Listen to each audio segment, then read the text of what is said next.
Il faut se féliciter qu'aujourd'hui l'OIT en fait un problème et que cela soit inscrit dans les activités de l'OIT.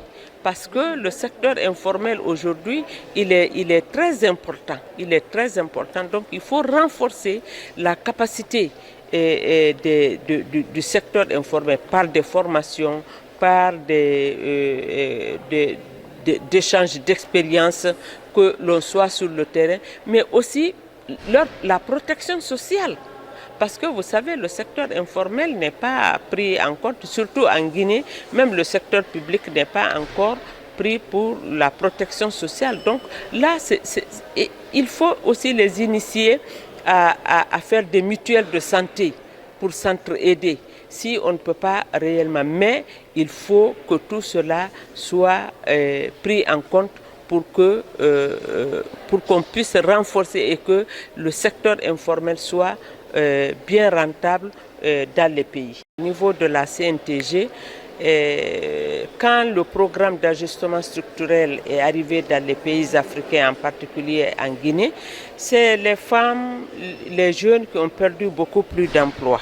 Immédiatement, nous les avons organisés par corps de métier et nous les avons mobilisés, nous les avons motivés pour qu'ils s'organisent, parce qu'il faut qu'ils se retrouvent par corps de métier. Et aujourd'hui, par la grâce de Dieu, en tout cas pour ce qui concerne les femmes, c'est elles qui tiennent aujourd'hui l'économie en Guinée. Et pas en Guinée simplement, en Afrique. C'est elles d'ailleurs qui sont chefs de famille. Elles sont aujourd'hui des chefs d'entreprise. Je pense qu'il faut renforcer la capacité aujourd'hui des femmes, renforcer la capacité des jeunes et promouvoir l'entrepreneuriat, parce que l'État ne peut pas engager tout le monde. Et c'est pour ça que nous sommes rentrés maintenant là, dans les universités, à tous les niveaux, pour initier les étudiants à se prendre en charge à l'entrepreneuriat des jeunes, à l'entrepreneuriat des femmes. Donc aujourd'hui, le secteur informel, par corps de métier, sont organisés en République de Guinée et sont membres du mouvement syndical.